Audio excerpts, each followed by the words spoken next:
Hi everyone and welcome to another one of my pre-release Fallout 4 videos, and in this one I want to talk about mods. More specifically, I'm going to go through what my top 5 most anticipated types of mods are for Fallout 4.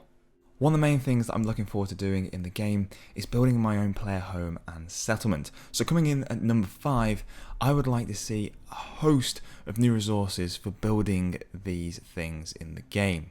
Mainly, I would like to see the sort of thing that we saw for Skyrim, so added resources in terms of alternative storage containers, alternative display cases, the ability to add pictures on the wall, and really unique things that go above and beyond what we're going to get in the vanilla game. We've also not seen so far, at least I haven't, whether you can actually build downwards with these settlements and player homes. And if you can't, that's something that I really would like to see modded into the game. Also, on the terms of added resource, I'd like to see things like what Eleonora makes, the customized wardrobes, enchantment tables, those sort of things. So in terms of Fallout, these could be, alternative beds, different types of workstations, that sort of thing, just to give your player home a really unique feel. And personally, I feel that this mechanic in the game also gives mod orders a great platform to add some really unique and intriguing ideas. Just the whole concept of actually having the ability to add electrically powered items via cables just gives a whole range of things that could be added to the game. It really is quite an intriguing concept that's been added, and I think the modding community is going to have a lot of fun with the player homes and settlements. My number 4 is pretty much a guaranteed given that will be added to the game, and that is additional weapons and additional weapon mods. As we saw with Fallout New Vegas and Fallout 3, there was an extensive amount of weapons added to those two games. I would really like to see those sort of weapon packs added to Fallout 4, especially the World War II type weapons. And in addition to that, I'm really interested to see what types of weapon attachments people can come up with for the base weapons that are added to the game, or even for the base weapons that are already available in the vanilla version. There's already something like 250 weapons available in Fallout 4 if you include all of the weapon attachments, but as you all know, that's never enough. There's always got to be that one particular gun that you need to find to make the game yours, and that might just be from a mod rather than from the vanilla game. So I'm really interested to see what sort of weapons can be added to Fallout 4. My number 3 really does follow on from number 4, and it's armor mods. Now, this is also a given. There will be armor mods for Fallout 4, it's pretty much a certainty. But what I'd like to see with these armor mods, again, is building upon the moddable things that we've seen for the power armor in Fallout 4. So you can add lots of attachments to the power armor, it seems. You can mod it in any way that you'd like, and create any shape or form that you'd like for the power armor. But if it's not available in the vanilla game, I'd like to see this extended to the other types of armor, the lighter leather types of armor, the raider armor, etc., that we saw in Fallout 3 and Fallout New Vegas. Many of these concepts were actually shown in Skyrim as well. There were quite a few mods out there that created and added an armor that had moddable forms. You could improve it at the workbench, etc., collect new items and add them to the armor to improve it in certain ways and give it new abilities. And that's what I'd really like to see for the lower types of armor in the game. I'm really interested to see what we can do around stealth in that aspect as well. So as we close in at number 1, we're coming to the big guns here, the ones that I really would like to see quite soon in Fallout 4. And coming at number 2, we have user interface mods. Now, the vanilla user interface that Bethesda used in Skyrim was really quite poor if you played on PC. For consoles, I'm sure it worked fantastically well, but on PC it just looked a little bit slapped in there and didn't really make much sense.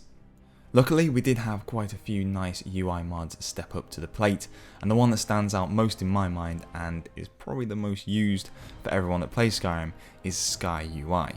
Now, I very much like to see a Fallout 4 UI, maybe in the same vein as what Sky UI did, maybe for your favorited items.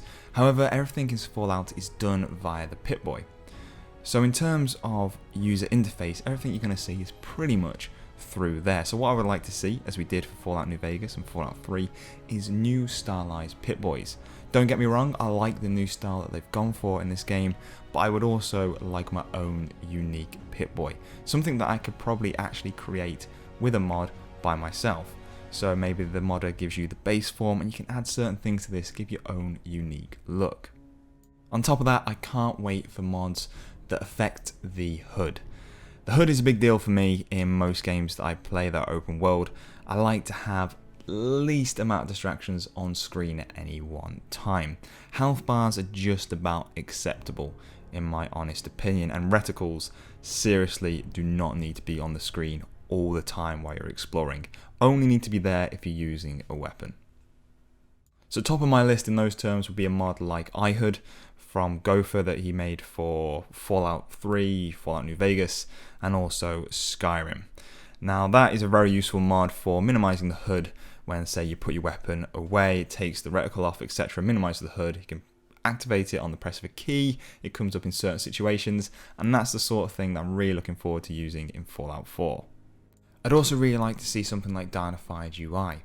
This mod really helped when dealing with a console port to the PC, as when you do that you get quite a large HUD, and that's due to the different resolution of the consoles versus PC, and I'd like to see Dynafied UI come back and reduce that size and give us some really nice fonts to work with.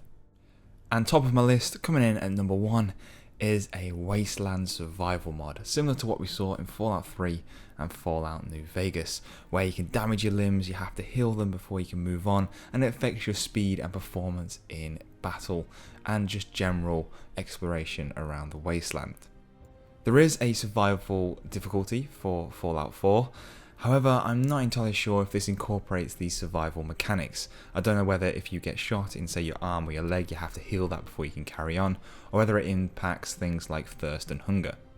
If not, then I'd really like to see this added to the game. For me, it would completely experience. I really enjoy playing with survival mods in Fallout 3 and Fallout New Vegas, and it just is something that fits in with the theme and the style of the game. And it really does add that extra element to the combat as well. You have to be a little bit more cautious, be wary of your surroundings, whether you have enough medipacks, stim packs, whether you are sufficient level in triage to go up against certain enemies, and for me that's just an extra element that really just tops off the game and just adds those moments where, say, you take a couple of shots and you've fought your way through all these people and you've limped your way back to a settlement and found a medical professional and they've healed you back to full health. It just gives you that extra sense of accomplishment and really does make you a survivor of the wasteland. So that's my top 5 most anticipated types of mods. Please do post your own down in the comment section, start a discussion if you wish. And obviously I've left quite a few types out here. I've left texture mods out, lighting mods, and also followers as well. So please do, again, post things in the comments. If you've liked the video, please do comment, rate, and subscribe. And I'll be back with another couple of Fallout 4 pre-release videos, getting you ready for Tuesday's big kickoff on November the 10th. Also remember that I am streaming on Twitch on day 1 and day 2 of release, so feel free to join me over on there for mod discussion, general game chat, and everything else in between, everything Fallout 4. So thanks for watching, guys, and as always, I'm Nazi87, and I'll see you again next time.